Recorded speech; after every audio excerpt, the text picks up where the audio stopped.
가버나움에 이르니 반세계를 받는 자들이 베드로에게 나와 이르되 너의 선생은 반세계를 내지 아니하느냐.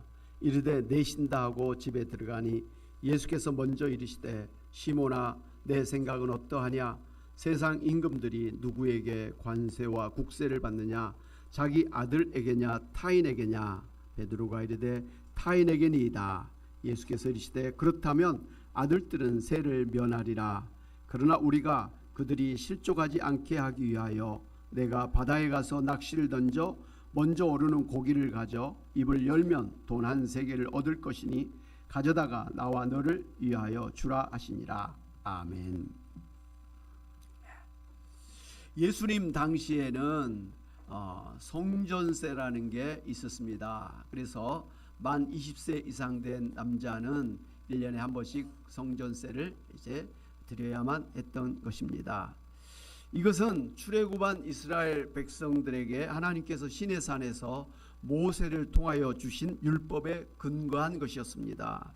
출애굽기 30장 14절부터 16절에 보면 같이 한번 보겠습니다. 시작. 계수 중에 되는 모든 자 곧 20살 이상 된 자가 여호와께 드리되 너희의 생명을 대속하기 위하여 여호와께 드릴 때에 부자라고 반세겔에서 더 내지 말고 가난한 자라고 덜 내지 말지며 너는 이스라엘 자손에게서 속전을 위하여 취하여 해막 봉사에 쓰라. 이것이 여호와 앞에서 이스라엘 자손의 기념이 되어서 너희의 생명을 대속하리라고 하셨습니다. 이런 성전세는 이제 애굽의 종살이로부터 구원해 주신 하나님의 은혜에 대해서 감사함으로 드리는 일종의 감사헌금이었고 의무세였습니다. 이렇게 성전세를 받아서 이제 성전을 이제 건립하거나 성전의 기구들을 위해서 한 그러한 비용으로 사용을 했었습니다. 오늘 성경에 보니까 성전을 관리를 맡았던 사람들이 베드로에게 너의 선생은 반세계를 내지 아니하느냐, 너의 선생은 성전세를 내지 아니냐 이렇게 물어봤습니다. 그랬더니 베드로가 너무나 당연하듯이 냅니다 라고 그렇게 대답을 했습니다. 그리고 이제 집에 들어왔는데 예수님께서 먼저 베드로에게 시몬아 내 생각은 어떠하냐. 세상 임금들이 누구에게 관세와 국세를 받느냐. 자기 아들에게냐 타인에게냐 라고 물으셨습니다. 이게 좀 애매한 게 예수님께서 이 베드로와 같이 가시다가 그 성전 관리자들이 베드로에게 이렇게 너의 선생은 성전세를 내지 않느냐 이렇게 물었던 것인지 아니면 베드로가 혼자 가는데 이제 성전 관리자들이 너의 선생은 성전세를 내느냐라고 물었는지 정확하게는 안 나와 있는데 전체적으로 보면 베드로가 혼자 가고 있는데 이제 성전 관리자들이 너의 선생은 성전세를 내느냐라고 물어봤던 것 같아요. 그렇다고 한다면 그런 그 현장에 없었던 예수님께서 베드로가 집에 들어오니까 예수님께서 먼저 베드로에게 다 보고 아신 것처럼 말이죠. 이렇게 물었던 거 아니겠습니까? 시몬아 내 생각은 어떠하냐 물어봤던 거예요. 이 자체가 참 예수님은 이 시간과 공간을 초월한 하나님이시다 이런 생각을 가질 수가 있고 또 보지 않아도 알 수 있는 그런 신령한 분이시다라는 것을 알 수가 있습니다. 사실 예수님은 이런 일이 많이 있었죠. 예수님의 제자로 불렀던 나다나엘이 그 무화과 나무 밑에서 기도하고 있었던 것을 예수님은 그 현장에 없었습니다. 그런데 나다나엘이 처음 예수님이 왔을 때 너가 무화과 나무에서 있었던 것을 내가 보았노라 이렇게 말씀하신 것을 볼 수가 있습니다. 그 말을 듣고 나다나엘이 깜짝 놀래가지고 어떻게 제가 무화과 나무에서 기도한 것을 아십니까? 물었던 거 아니겠습니까?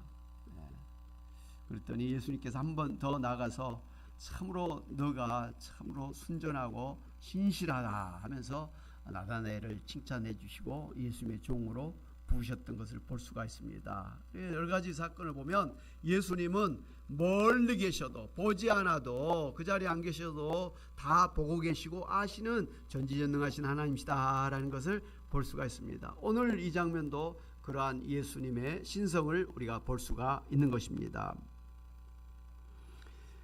이제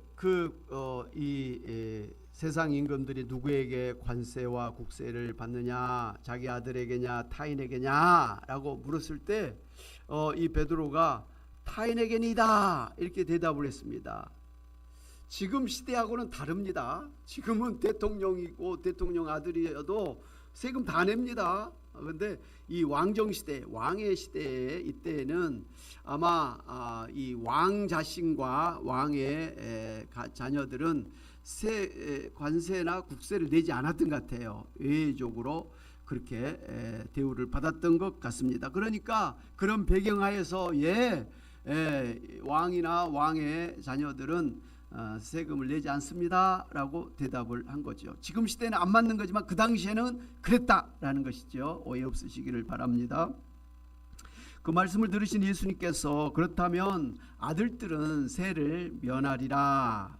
그러나 우리가 그들이 실족하지 않게 하기 위하여 내가 바다에 가서 낚시를 던져 먼저 오르는 고기를 가져서 입을 열면 돈 한 세겔을 얻을 것이니 가져다가 나와 너를 위하여 주라. 이렇게 말씀을 하셨습니다.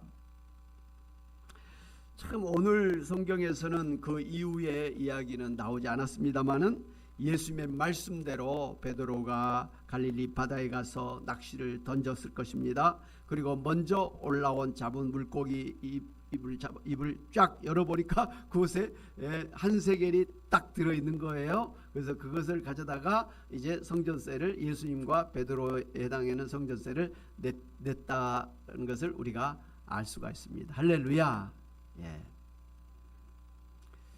참고로 이제 이 베드로가 낚시를 해서 먼저 올라온 물고기 입에서 한 세겔 동전을 가지고 성전세를 냈다고 했는데 뭐 신기한 일이죠.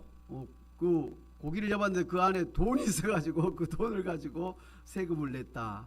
이런 일이 지금도 있으면 얼마나 좋을까요? 어쨌든 기적이 일어난 거죠. 기적이 일어난 거예요. 그런데 요즘에 우리나라의 대부분의 이단들은 잘못된 자유주의 신학을 받아들여서 실제로 물고기의 입에 돈 한 세겔이 있어서 그걸 가져다가 세금으로 낸 게 아니다. 이건 있을 수가 없는 것이다. 자연 과학적으로 이성적으로 합리적으로 있을 수 없는 일이다. 물고기가 무슨 돈을 물고 있느냐. 있을 수가 없다. 그러면 이 말씀은 뭐냐. 이제 베드로가 바닷가에 가서 낚시를 해요. 그래서 그 물고기를 잡아다가 시장에 가서 팔아서 그 돈으로 세금을 냈다라고 이렇게 해석을 해줍니다. 굉장히 이성적이고 합리적인 그런 이야기죠. 젊은 사람들은 그 낚시를 했더니 거기에서 한 세겔이 있어서 그 돈을 갖다가 성전세로 냈다라는 것보다는 낚시를 해서 고기를 잡아다가 그것을 팔아서 그 돈으로 성전세를 냈다고 하는 게 더 와닿는다 이거예요. 과학적이다 이거예요. 이성적이다 이거예요. 그래서 그런 해석을 더 쏠깃하면서 한 번도 교회에서는 들어보지 못했는데 우와 이렇게 성경을 해석하는구나 해가지고 그렇게 가르치는 이단들에 혹 빠져나가는 일들이 많이 있습니다. 소위 비유론이라고 그래가지고 그 성경에 나오는 기적들을 이렇게 과학적으로 이성적으로 해석을 해주고 설명을 하는 그런 일들을 하는데 이게 소위 자유주의 신학이라는 거예요. 이거 뭐 그 사람들에게서 시작된 게 아니고 옛날에 오래전부터 그런 자유주의 신학이 있었어요. 그런데 그것은 잘못됐다고 생각해서 오늘 우리들은 그런 자유주의 신학을 받아들이지 않습니다. 그냥 말씀 그대로 그 기적이 일어났다라고 보는 것입니다. 태초에 하나님께서 말씀으로 이 세상을 창조하셨다. 창세기에 처음부터 그렇게 말씀하시잖아요. 이 세상에 이런 물질을 하나님께서 말씀으로 해야 생겨라 달아 생겨라 이렇게 하니까 생겼다. 별이 생겨라 그러니까 막 이 광활한 우주가 생겼다. 이게 우리 이성적으로 와닿지가 않습니다. 그런데 성경에서는 하나님께서 말씀하시니까 이루어졌다라는 거예요. 그런데 이제 통일교 같은 문선명의 이런 원리강론에 보면은 그게 아니고 이 세상은 음과 양의 음양이 있는데 그 기운들이 이렇게 조화를 이뤄 가지고 이게 탁탁 이렇게 만들어졌다 이렇게 이야기하는 거예요. 그러면 그 음양은 어디서 나왔느냐는 거죠. 예, 그 근거가 없고 밑도 끝도 없는 그런 잘못된 해석을 하고 있는 겁니다. 우리나라 사람들은 그 동양의 음양론을 좋아하잖아요. 음양론을 좋아해요. 그래서 그게 더 와닿는다, 과학적이다 이렇게 이야기를 하고 이야기를 합니다. 어찌됐든 그런 잘못된 해석을 하는 게 자유주신학이에요. 아니 하나님께서 전지전능하신 하나님이시기 때문에 하나님께서 말씀하시면 뭐 이 세상 이상의 것도 창조하실 수 있는 분 아니겠습니까? 그래서 전지전능하신 하나님이라고 그러는데 어떻게 하나님 말씀으로 하셨다라는 창조하셨다는 것을 제대로 그건 받아들이지 않으면서 뭐 음양이 조화를 이뤄가지고 그곳에서 뭐 이렇게 해서 뭐 세상이 만들어지고 사람이 만들어졌다 뭐 이렇게 이야기를 하는데 그건 잘못된 그런 주장이죠. 흙으로 사람을 창조하시고 남자의 갈비뼈로 여자를 만드시고 또 병든 자들을 말씀으로 치유해 주시고 귀신을 쫓아내 주시고 심지어 죽은 자를 살려 주시고 열왕기상 보면 엘리야가 이제 3년 6개월 동안 기럇 시내가에 있을 때 하나님께서 까마귀를 보내 가지고 매일 떡과 마실 물을 보내 주셔 가지고 그 가뭄 3년 6개월 동안 엘리야가 먹고 마실 수가 있고 살아날 수가 있었다. 성경 그렇게 이야기를 하잖아요.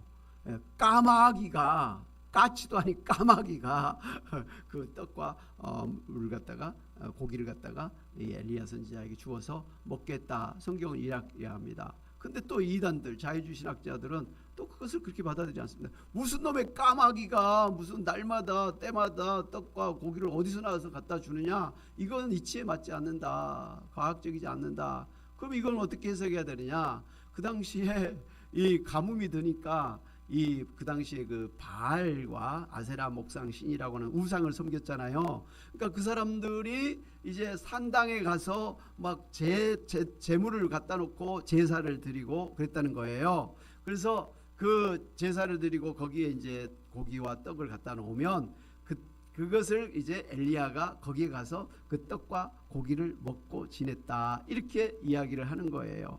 더 와닿는 것 같아요. 예. 그러면서 그 까마귀는 누구냐?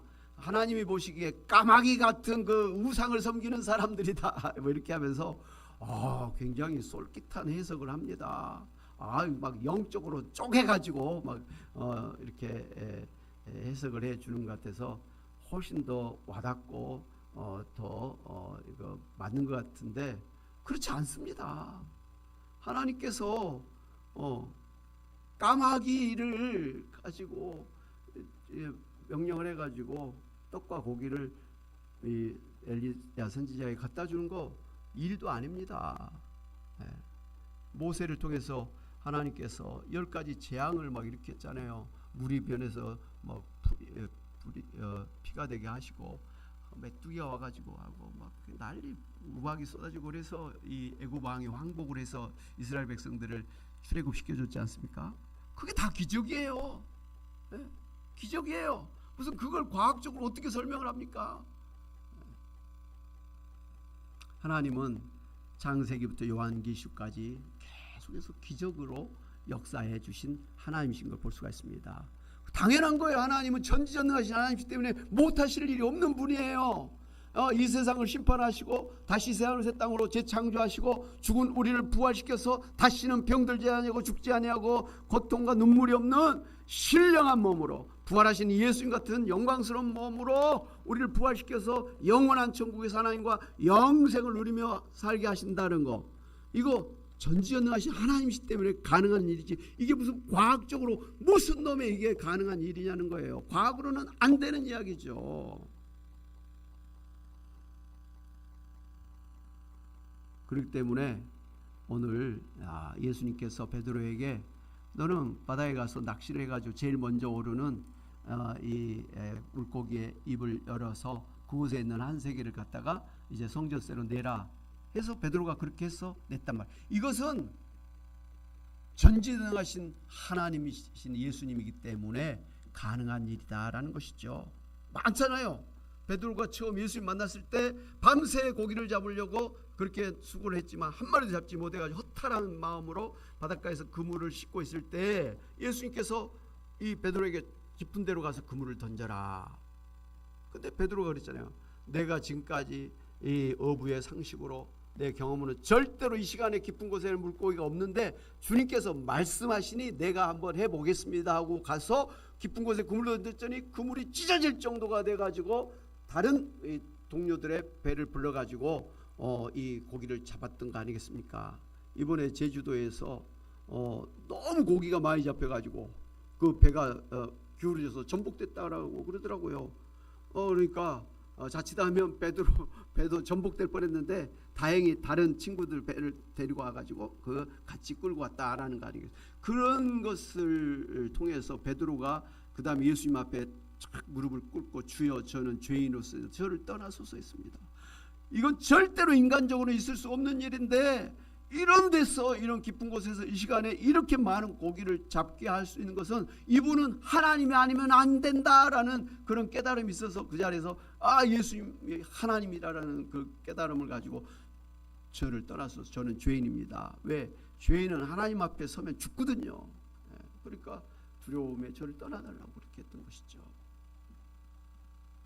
바로 예수님은 이 베드로를 처음 만날 때부터 기적으로 역사해 주신 거예요. 기적의 하나님입니다. 할렐루야. 그러므로 오늘 우리가 그렇게 믿습니다. 오늘 우리가 이 세상을 떠나면 천국에 갈 줄로 믿습니다. 오늘 우리가 이 세상에 죽어서 땅에 이 육신은 그렇게 매장될지라도 뭐 화장돼서 없어질지라도 예수님 다시 재림하실 때는 우리 몸이 부활해서 예수님의 신령한 몸과 같이 그렇게 될 것을 믿습니다. 이건 과학적으로도 이성적으로도 안 되는 이야기지만 전지전능하신 하나님이시기 때문에 또 그렇게 우리에게 약속해 주셨기 때문에 그렇게 될 줄로 믿는 것입니다. 할렐루야. 우리 신앙생활 자체가 다 믿음이에요. 기적의 역사. 인간적으로는 생각할 수 없는 것을 오직 믿음으로 아멘으로 받고 우리가 지금 신앙생활하는 거예요. 여러분 지금 여기 하나님이 계십니다. 안 보이시잖아요. 그런데 계시다는 거예요. 어떻게 알 수 있습니까? 믿음으로 믿는 거예요. 믿음으로. 히브리서 11장은 믿음장이잖아요. 보지 않은 것을 마치 보는 것처럼, 아직 이루어지지 않은 것을 이미 이루어진 것처럼, 그게 바로 믿음이라는 것이죠. 오늘 여기에 있는 우리 모두는 믿음의 사람들이에요. 하나님이 살아계시고 하나님이 세상을 창조하시고 하나님이 이 세상을 구원해 주시고 하나님이 우리를 부활시켜 주시고 하나님이 땅에 새하늘 새 땅을 만들어 주셔서 우리로 하여금 영원히 하나님과 함께 천국에 살게 하실 것이다. 믿기 때문에 오늘 이 자리에 있는 줄로 믿습니다. 그 중에 하나라도 믿지 않는다고 한다면 여러분은 이 자리에 있을 이유가 없는 거예요. 뭐 하려고 있습니까? 이 좋은 주일날 놀러 가기도 바쁜 시간인데 믿기 때문에 하나님이 계시고 하나님이 나를 구원하시고 하나님이 나의 기도를 들으시고 하나님이 나를 축복하시고 인도하시고 하나님의 은혜를 우리가 믿기 때문에 이 귀한 주일 시간에 정성을 다해서 하나님 앞에 예배드리는 것 아니겠습니까? 하나님을 신령과 진정으로 예배하는 자들을 하나님이 찾으시고 하나님이 축복하신 걸 믿기 때문에 예배에 우리가 집중하는 것입니다. 할렐루야.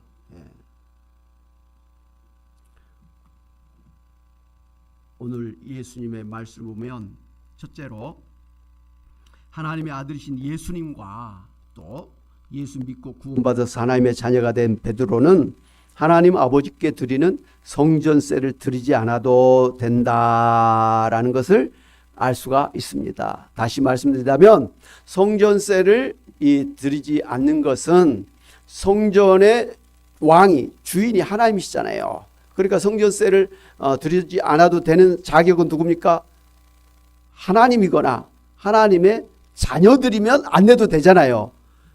그러니까 예수님이 뿐만 아니라 베드로조차도 성전세를 우리가 안 내도 되는데 라고 말씀하신 것은 바로 예수님은 당연히 하나님의 아들이기 때문에 안 내도 되는 것이고 베드로는 예수 믿고 구원받은 하나님의 자녀가 되었기 때문에 마찬가지로 베드로도 성전세를 안 내도 된다라고 말씀을 하신 거예요. 할렐루야.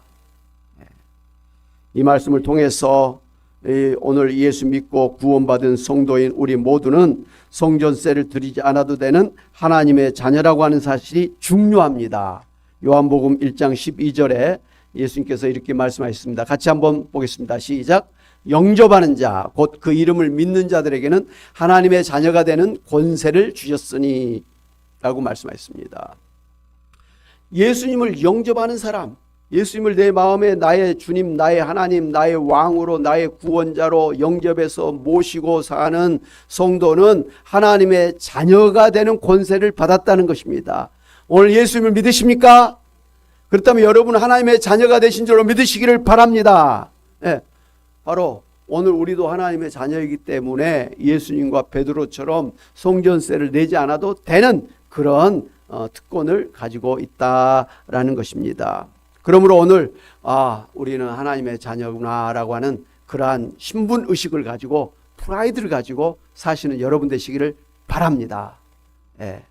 왕자가 왕자 거지, 책을 보면 왕자가 그 왕궁을 떠나서 거지가 되고 거지가 왕궁으로 들어가서 왕자 행세를 하잖아요. 그런데 비록 거지 옷을 입고 있는 왕자일지라도 그 남이 보기에는 누추한 거지인데도 불구하고 자신은 어떤 마음을 가지고 있습니까? 나는 왕자다.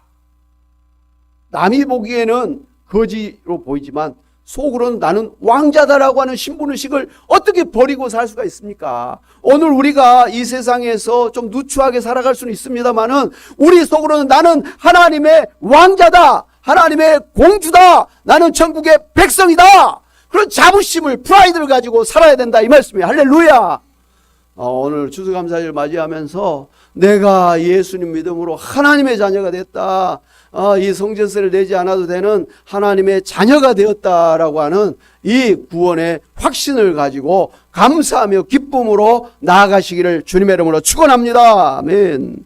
둘째로 이렇게 성전세를 내지 않아도 되는 예수님과 베드로 사도였지만 그 다른 사람들을 실족시키지 않도록 하기 위해서 성전세를 내신 것처럼 오늘 우리가 이 세상에서 구원받은 하나님의 자녀가 되었지만 다른 사람들로 하여금 실족하지 않도록 하기 위해서 우리가 그렇게 남을 배려하면서 살아야 된다라는 것을 교훈받을 수가 있습니다.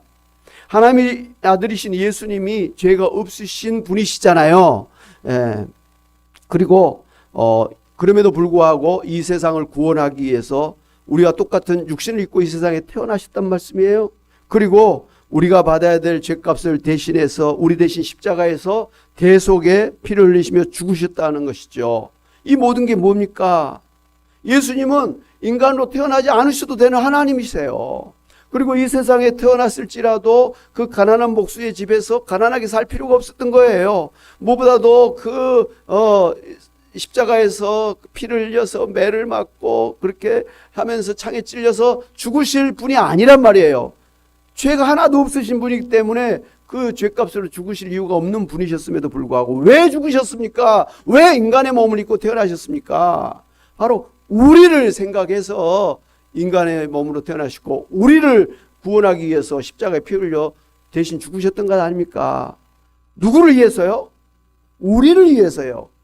예수님을 위해서가 우리를 위해서 이 세상에 오셨고 십자가에서 피 흘려 죽으셨다는 것이죠. 그리고 사도행전에 보면 사도 바울이 이방인 지역인 루스드라 출신인 디모데를 제자로 삼아 데리고 가고자 할 때에 유대인들이 실족하지 않도록 하기 위해서 디모데에게 할례를 행하기도 했습니다. 초대교회 예루살렘 총회에서는 이방인을 전도해서 기독교인이 되게 할 때 유대인처럼 할례를 시켜야 될 것이냐 할례를 안 해도 되느냐라는 것에 대해서 총회를 열었습니다. 그래서 거기서 나온 결론은 유대인이야 뭐 어차피 태어나서부터 바로 할례를 다 남자들 말합니다. 할례를 하지만 이방인들을 굳이 할례를 해야 될 이유가 없다. 그래서 이방인들은 이제 할례를 하지 않아도 교회에 나와서 신앙생활 할 수가 있다. 그렇게 결론을 내렸어요. 그러니까 지금 디모데를 이제 예수님 믿고 또 사도 바울의 제자로 부를 때 디모데에게 할례를 할 필요가 없었다 이 말씀이에요. 근데도 불구하고 이 바울이 디모데에게 할례를 하도록 그렇게 하는 것은 그 지역에 유대인 사람들이 많았단 말이에요. 유대인들을 전도해야 되는데 할례 받지 않은 사람이 그렇게 돌아다니면 그 용납하기가 힘들었어요. 지금도 유대인들은 굉장히 선민의식이 강하잖아요. 자기들만 잘났고 다른 민족들은 다 지옥의 불쏘시개 같은 그런 걔보다도 못한 존재로 그냥 취급하잖아요. 근데 그 당시는 더 했단 말이에요. 유대인이 아니면 이방인들은 아예 무시했다는 거예요. 근데 자기들이 무시한 이방인 출신인 이 디모데가 있습니다라고 전도하러 다니면 유대인들이 받아들이겠느냐는 것이죠. 그래서 할례를 안 해도 되지만 이제 유대인들이 이제 디모데를 용납하도록 하기 위해서 할례를 일부러 행했다라는 것입니다. 그리고 초대교회 당시에 시내에 유통되고 있던 고기는 모두 로마의 신전에 바쳐졌던 그런 제사 음식이었기 때문에 초대교회가 우상에게 드려진 음식을 먹어도 되는가 하는 것에 대해서 또 총회를 열었었는데, 비록 제사에 바쳐진 고기일지라도 고기 자체는 무슨 악한 것이 아니다. 그렇기 때문에 그 제사 음식으로 드려졌던 그런 고기를 예수 믿는 성도가 먹어도 된다라고 그렇게 결론을 내렸습니다. 다른 사람을 실족시키지 않기 위해서, 그러나 사도 바울은 다른 사람을 실족시키지 않기 위해서 나는 제사 음식을 먹지 않겠다, 그렇게 결심했어요. 먹어도 괜찮은데 그런 거예요. 처음 우리나라에 들어오신 미국 선교사님들은 그 당시에 조선 사람들이 술 접대 문화가 있어서 집집마다 술이 있고 막 술이 많으면 많을수록 막 자랑했잖아요. 만나면 술을 먹고 막 그랬잖아요. 우리나라 조선시대 사람들이 그랬었어요. 아주 술꾼들이었어요. 부자는 더 그렇고 가난한 사람은 또 독한 술 먹고 막 그랬었습니다. 그래서 만나면 술을 먹고 그냥 길거리에 술 취한 사람들이 그냥 넓어졌었습니다. 그런데 그렇게 술 취한 사람들이 예수를 믿고 교회에 들어왔단 말이에요. 예배 시간 내내 막 그냥 헛소리하고 그냥 막 술주정 배고 막 이랬던 거예요. 예배가 안 되는 거예요. 그래서 선교사님들이 예수 믿는 성도들은 술을 먹지 마세요 라고 금주를 갖다가 명령을 했습니다. 그런가 하면 또 우리 조선시대 사람들은 할머니고 뭐 할아버지, 남자고 여자고 뭐 어린아이까지 심지어 담배를 그렇게 많이 피웠어요. 옛날에 저 어렸을 때 할머니도 빰뿌리라 그럽니까? 이만한 긴 거 가지고 거기다가 고련 이렇게 해가지고 말아서 거기다가 볶음 이렇게 했던 기억이 나요. 그 당시에 다 여자들도 할머니들 다 담배를 피웠어요. 저는 그게 맛있는 건 줄 알았어요. 어렸을 때 한번 먹어봤어요. 혼났습니다. 그냥 막 캑캑거리고 기침하고 막 물을 먹고 막 아이고, 그래서 이것을 왜 사람들이 이렇게 먹는가. 지금도 안 먹어요. 그때 혼쭐 나가지고. 그때 담배가 맛있었으면 지금 담배 피는 목사가 됐을 텐데. 어쨌든 그 당시에 담배를 많이 피웠어요. 소위 니코틴 중독이 돼버린 거예요. 단순히 많이 피워서 문제가 아니라 니코틴 중독이 되면 문제가 생기잖아요. 우리 정신적으로. 병이 생기는 거예요. 그러니까 막 조선시대 의료 발전이 안 되는 상태에서 이 술 먹고 담배를 핀 것 때문에 병자가 많이 생겼던 거예요. 그리고 수명이 단축되고, 그리고 뭐 가정이 깨지고 말이죠. 막 술 먹고 그러면 사람이 난폭해지고 막 그러잖아요. 주술주정하고. 그렇게 해서 선교사님들이 이렇게 하면 교회는 안 되겠다 싶어가지고 교회 다니는 성도들은 술 먹지 말라, 금주, 담배 피지 말라, 금연을 딱 지정을 해가지고 선포를 했어요. 그때부터 우리나라에 교회 다니는 사람들은 술 안 먹고 담배 안 피는 거로 되어 있습니다. 지금도 마찬가지예요. 그렇게 고정이 되어 있어요. 여러분, 근데 한 가지 기억해야 될 것은, 이렇게 예수 믿는다고 술 안 먹고 담배 안 피는 것은 우리나라밖에 없어요. 예를 들면 선교사님들이 우리나라에 와가지고 이제 술 먹지 말고 담배 피지 말라고 그랬잖아요. 교회를 세우기 위해서, 성도를 바로 양육하기 위해서. 그런데 선교사님들이 이제 자국에, 미국 선교사님 미국에 가잖아요. 미국 가서 보니까 선교사님들이 식사하면서 와인을 드시더라 이거예요. 심지어 담배를 피더라는 거예요. 그래서 사람들이, 아니 선교사님 우리한테는 먹지 말라고 하면서 어떻게 우리 몰래 술 먹고 담배 핍니까? 라고 따졌어요. 그런데 여러분, 미국에서는 술을 먹어도 술 취할 정도로 안 먹는다 이거예요. 그냥 반주로, 그야말로 반주로 이렇게 곁들여. 담배도 막 니코틴 중독이 될 정도로 뿜뿜뿜 막 연속 담배를 핀 게, 줄 담배를 핀 게 아니라 그냥 뭐 어쩌다가 하나 피는 뭐 그 정도로 절제가 돼 있더라는 것이죠. 그런 문화라는 것이죠. 그래서 미국에서는 교회 다니는 사람은 술 먹지 말라, 담배 피지 말라 하는 게 없다라는 거예요. 그러니 그런 문화에서는 술 먹고 담배 피워도 교회 다니는 사람한테 아무런 문제가 없는 거예요. 문제는 조선시대 사람들이 너무나 술을 많이 먹고 너무나 담배를 많이 피워가지고 이건 예배가 안 되기 때문에, 신앙생활을 제대로 할 수 없기 때문에 그렇게 금연, 금주를 했던 것입니다. 선교사님들이 자국에서는 술도 먹을 수 있고 담배를 필 수 있음에도 불구하고 우리나라에 와서 자기들도 안 먹고 안 피고 다른 사람들도 안 먹고 안 피게 한 것은 왜 그렇습니까? 이 나라의 교회를 세우기 위해서 그렇게 했던 거예요. 할렐루야.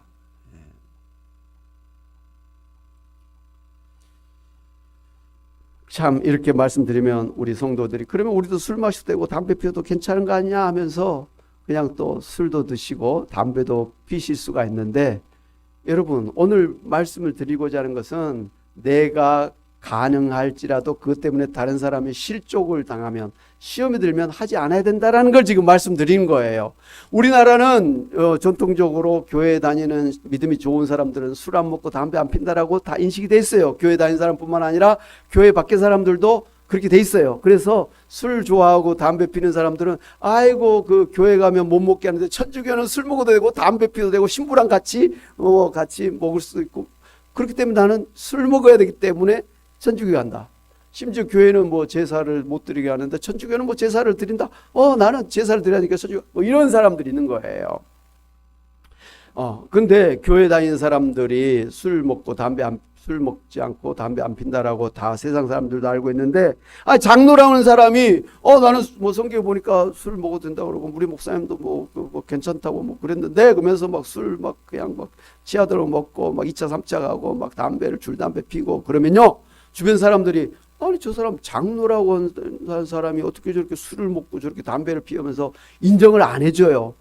저 사람 완전히 이거 뭐 그냥 무늬만 장로 아니야? 이렇게 하면서 인정을 안 해주잖아요. 예. 장로라 그러면 술 안 먹고 담배 안 피는 거로 딱 돼 있잖아요. 근데 먹어도 된다 그래갖고 술 마시고 담배 피워버리면 그때부터 인정을 못 받아요. 그리고 인정을 못 받으면 전도하려고 그러면 됩니까? 너나 잘해. 뭐 이렇게 해버린 거예요. 아무런 덕이 안 되는 거예요. 그래서 지금도 나는 예를 들면 먹어도 되지만 다른 사람들에게 시험 들지 않도록 하기 위해서, 하나님의 교회를 세우기 위해서 나는 술, 담배를 하지 않는다 라는 게 바로 덕을 세우기 위해서 하는 것입니다. 할렐루야. 오늘 예수님께서 성전세를 내지 않아도 되는 하나님의 아들이지만 성전세를 내셨던 것이 다른 사람을 시험에 들지 않도록 하기 위해서, 덕을 세우기 위해서 그렇게 하셨던 것처럼 우리도 나는 이런 자격이 있어 하면서 그냥 막 하다 보면 옆에 사람들이 상처받는 일들이 많이 있어요. 아니 내가 돈이 많아가지고 막 그렇게 이렇게 뭐 집도 많이 사고 뭐 돈도 펑펑 쓰고 막 그런다는데 왜 나한테 못하게 하느냐? 내 돈 벌어서 내가 쓴다는데 하면서 막 펑펑펑펑 막 사치하고 그러면은 그건 아니다 이거예요. 왜? 지금 돈이 없어서 먹을 것이 없는, 제대로 입을 것이 없는 그런 불쌍한 사람들이 주변에 있어요. 근데 그런 사람들 앞에서 막 동행세를 하고 그러면은 덕이 안 되는 것이죠. 그래서 절제하는 거예요. 누구를 위해서? 다른 사람을 위해서 배려하는 것이죠. 결국은 하나님께 영광 돌리고 교회를 세우고자 하는 그러한 건덕이기 때문에 그렇게 우리가 자기를 절제하고 조심하는 것 아니겠습니까? 할렐루야. 사랑하는 여러분, 오늘 말씀을 통해서 예수 믿고 구원받은 우리 모두는 다 하나님의 자녀라고 하는 신분의식을 가지고, 프라이드를 가지고 말씀을 따라서 성결된 삶을 살아야 될 줄로 믿습니다. 그러나 다른 사람을 실족시킬 수 있는 그런 일은 하지 아니하도록 지혜롭게 사심으로 인해서 하나님과 다른 사람들 앞에서 칭찬받고 존경받는, 인정받는 여러분이 다 되시기를 주님의 이름으로 축원합니다. 아멘.